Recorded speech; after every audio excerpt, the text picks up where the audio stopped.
I did not expect it. I genuinely didn't. So I have just watched Dexter Original Sin episode 7.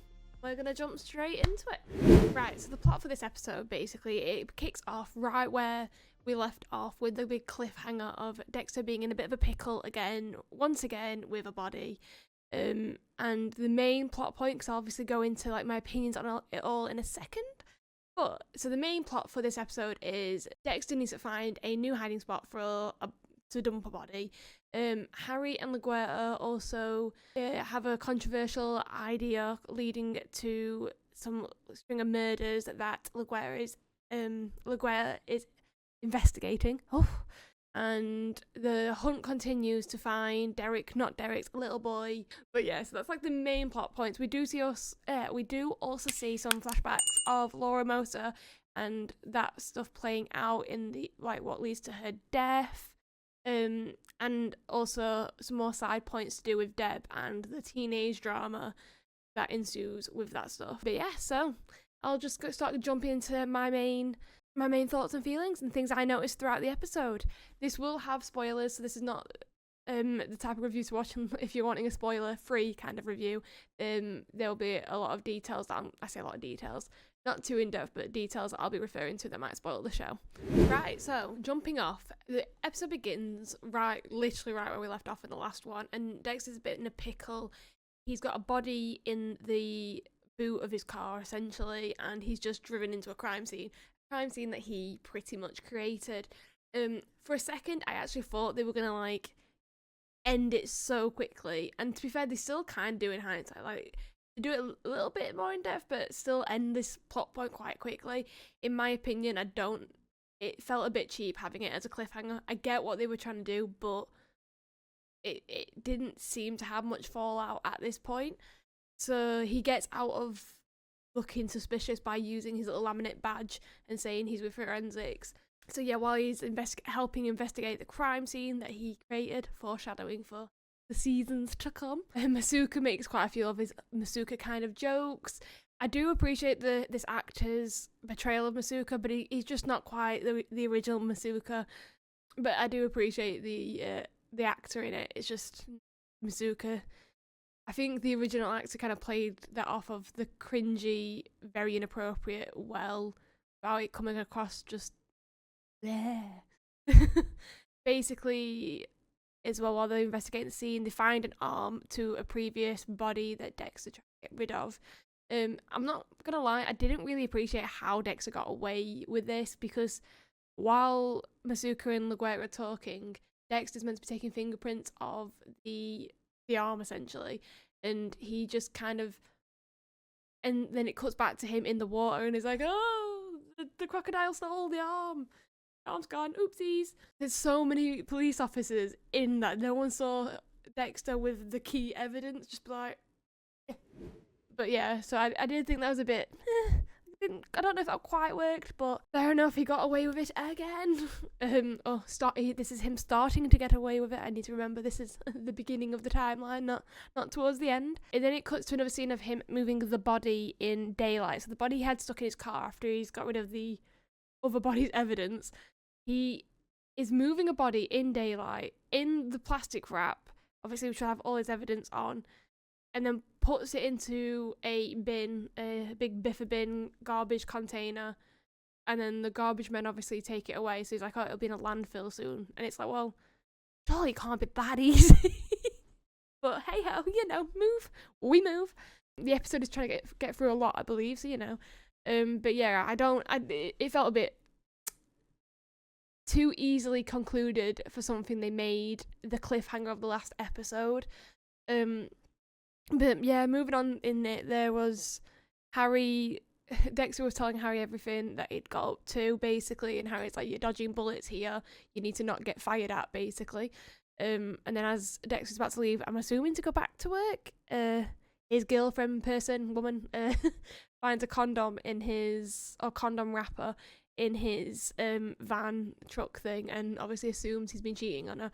And it plays off to the whole Dexter not being able to quite manage keeping all these secrets. It's amazing he does go on as long as he goes on.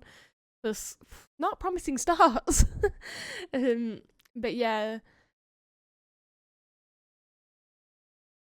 So then obviously when he is at work, we're cutting back to the Miami Metro, dealing with trying to investigate this missing child. Derek's not Derek's child, who seems quite heavily involved in the case. And I did make a note saying he shouldn't be this much involved with a case for his own son. And then the next thing I kind of noted down was the girl drama is slightly annoying. I just still don't care.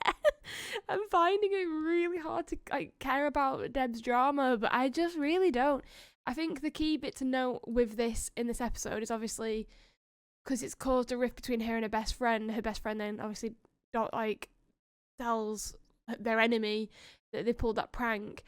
And obviously that ends up leading for Deb getting kicked off the team because she punches that girl. And it kind of is showing that link to Dexter's action having a very big ripple upon the people around him. Because if it weren't for that whole thing with her best friend and getting annoyed about her defending Dexter, she might have actually gone to that university and gone on that path and not joined Miami Metro maybe, and went down a whole different route for herself that didn't lead to where it led to. So in the flashback, Dexter also calls Harry daddy before Laura's died. So they're showing there's some clear connection and bonding that's happened between Harry and Dexter, leading to probably why Harry picked him up in the container and left Brian behind. And then we also cut back to where Angel finds out that the arm was connected to someone that he'd told Dexter about. Basically, I can't remember the details of that too much, but he wants to find out what happened to him because this person's quite bad, and Angel wants to find out. So this is a very first scene of not very first, but another little scene showing Dexter manipulating Miami Metro to get away with it. There's a lot of manipulation that's going on. I've noticed the episode doing this quite a lot. So when we cut back to the boy who's been kidnapped, it shows us earlier in the episode him making a weapon, and then when it cuts back to the scene, it reminds us again, like we'll have forgotten something they originally showed us right at the beginning, right earlier in this episode, before he stabs the person that's obviously kidnapped him. I just didn't think that the showing him making the weapon again was necessary, unless maybe they should have had him literally finishing the weapon as the guy came in. Then that would have made more sense. Show it once, don't show it to us twice. And then we've got also Dexter trying to figure out how to get rid of bodies, and it has these different serial killers he's chatting to and trying to figure out which path would be best for him. There is more hints to the boat coming, slice of life, it's on its way. Yeah, and then I've got obviously Deb punches that girl. We see the use of blood slides and a lot of mirroring shots to the original series. Again, more callbacks, more leading into this, what we know. And then in the flashback episode with Laura, it shows the same house. So she's clearly at that house at this point. So things are getting closer and closer to her death and her demise. When Harry finds out that Deb got I'm about to say expelled from school, he says the quote, I didn't raise my daughter to solve problems with violence. I did raise a son to do it, didn't I? I just took note of that because I did think it was quite ironic that he's telling his daughter not to solve it with that, and he's literally made a serial killer. I'm telling you, I think the more interesting story for a prequel would have been Harry and how Harry got to them decisions. And then obviously kind of Dexter gives Deb some advice about basically if you're going to do that sort of stuff, just don't get caught. Just the advice all the way through the show is kind of just leading to, if you're going to do something, just don't get caught, apparently.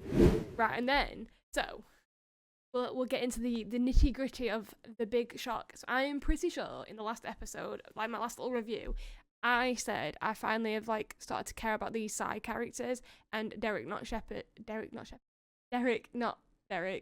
And I actually felt for him and his son gone, it actually was making me care. I've also put the Derek drama was captivating me a little bit. I was enjoying it in this, and they are raising the stakes, which is nice to see. I do feel like it was a bit of a turning point the last episode, so I am enjoying it. So calling me surprised.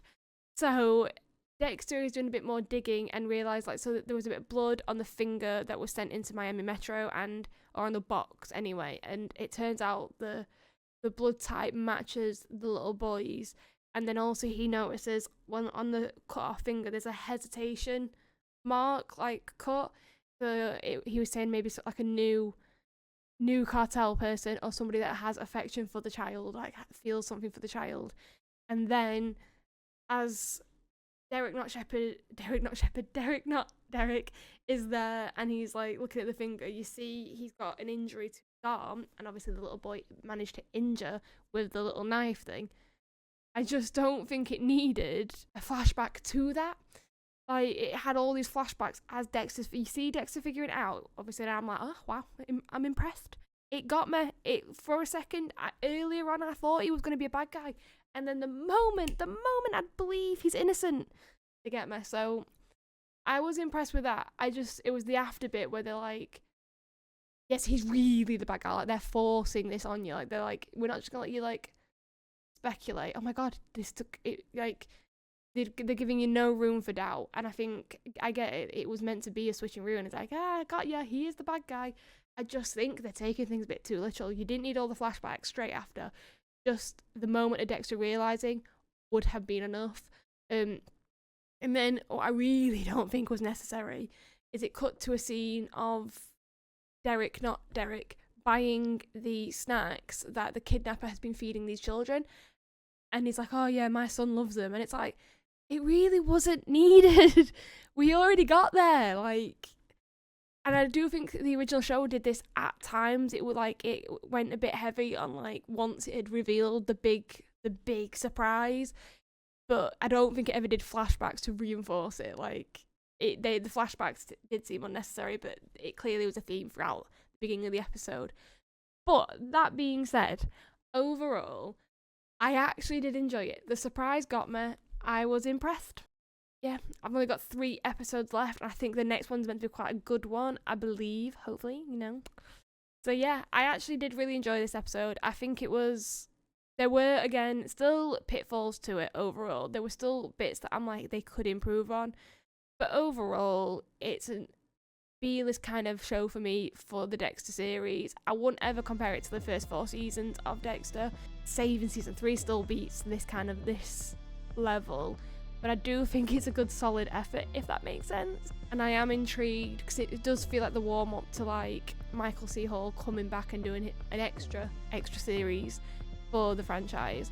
So yeah, if you liked this video, please give it a like, subscribe, let me know what you thought down in the comments. Let me know if you thought I was silly and I got duped by believing he was innocent for a moment, even though I thought he might have been evil earlier on. I look forward to seeing what happens in the next 3 episodes. Bye!